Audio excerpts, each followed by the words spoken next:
பக்கத்துல சொல்லுங்க, கையை பிடிங்க. ஊரு 1000 சொல்லும், அதை நம்பாத. அவர் என்ன சொல்றாரோ அதை மட்டும் நம்புங்க, அது மட்டும் தான் நடக்க போகுது. ஹல்லேலூயா. ஓகே. ரெண்டாவது, நாயினூர் விதவை. இப்ப யவீர் போயிட்டாரு. இல்ல நீங்க இருங்க, சரி போங்க, ரெஸ்ட் எடுங்க, கொஞ்சம் உட்காருங்க. நாயினூர் விதவை. இப்ப நீங்க என்ன புரிஞ்சுக்கணும். 4 பேர் பாடைய தூக்கிட்டு போறாங்க. பாடை 4 பேர் தூக்குறாங்க. செத்து போன பையன் பாடையில இருக்கான். இப்ப இயேசு அந்த பக்கமா வர்றார். இயேசு அந்த பக்கமா வரும்பொழுது இயேசு அந்த அம்மானுடைய கண்ணீரை பார்த்துட்டாரு.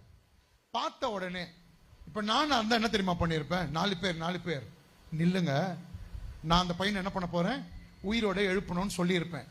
ஆனா இயேசுல அந்த 4 பேரை கண்டுக்கவே இல்லை. நம்ம பிரச்சனை யாரு சொல்லுங்க? சொல்லுங்க. 4 பேர் என்ன நினைப்பாங்க? முடி இப்படி வாடுறிய 4 பேர் என்ன நினைப்பாங்க? பேண்ட் இப்படி போறிய 4 பேர் என்ன நினைப்பாங்க? சோறு இப்படி கொட்டி கொட்டி சாப்பிடுறிய 4 பேர் என்ன நினைப்பாங்க? இப்படி வாயாடுறிய 4 பேர் என்ன நினைப்பாங்க?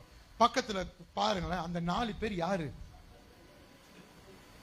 எதுக்கெடுத்தாலும் 4 பேர் என்ன நினைப்பாங்க? நான் சின்ன வயசுல எங்க அப்பா பாஸ்டர்ல, அதனால ஒரு அரிசி ஒரு சோறு கொட்டிட்டா கூட எங்க அப்பா சொல்லுவாரு, விசுவாசிங்க 4 பேர் வந்தாங்கன்னா என்ன நினைப்பாங்க? சாப்பாடு கொட்டாம சாப்பிடுவாரு, ஏன்னா அது வேஸ்ட் பண்ணக்கூடாது அப்படின்னு. நல்லதுக்கு தான் சொல்றாங்க. ஆனா இந்த 4 பேர் பிரச்சனை பெரிய பிரச்சனையா இருந்துச்சு.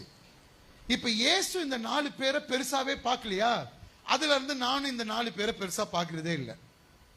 இன்னைக்கு நான் உங்களுக்கு சொல்றேன், 4 பேருக்காக வாழாதீங்க, உங்களுக்காக வாழுங்க, அவருக்காக வாழுங்க. ஓகே, கவனிங்க. இப்ப பாடைய 4 பேர் தூக்கிட்டு போறாங்கல்ல, இந்த 4 பேருக்கு என்னங்க மனசுல இருக்கும்? என்னப்பா இருக்கும்? அவ்வளவுதான். ரொம்ப வெயிட்டா இருக்கு, எப்படா இறக்கி வைப்போம், எப்படா கல்லறை வரும்னு இருக்கும். ஆனா அந்த அழுதுனே போறாங்கல்ல அந்த பையனோட அம்மா, அவங்களுக்கு எப்படி இருக்கும்? கல்லறை வந்துடவே கூடாது, ஐயோ வந்துடக்கூடாது, ஏன்னா வந்துச்சுன்னா என் பையனை குழியில போட்டுருவாங்க, புதைச்சிருவாங்க, பார்க்க முடியாது, வரக்கூடாது, இந்த அம்மா நினைக்கிறான். ஆனா அந்த 4 பேரு இவனை எப்படா இறக்கலான்னு. நான் இப்படி சொல்றேன், உங்க வியாதி, உங்க கடன், உங்க பிரச்சனைகள், வீட்டு பிரச்சனை, அது என்னவா இருக்கட்டும், அதனுடைய டார்கெட் என்ன தெரியுமா? எப்படா இவனை கொண்டு போய் குழியில இறக்கலாம், எப்படா இவனை மறைக்கலாம். இன்னைக்கு நான் சொல்றேன், அந்த 4 பேரை பத்தி கவலைப்படாதீங்க. இயேசு கவலையே படல. இயேசு வந்தார், பாட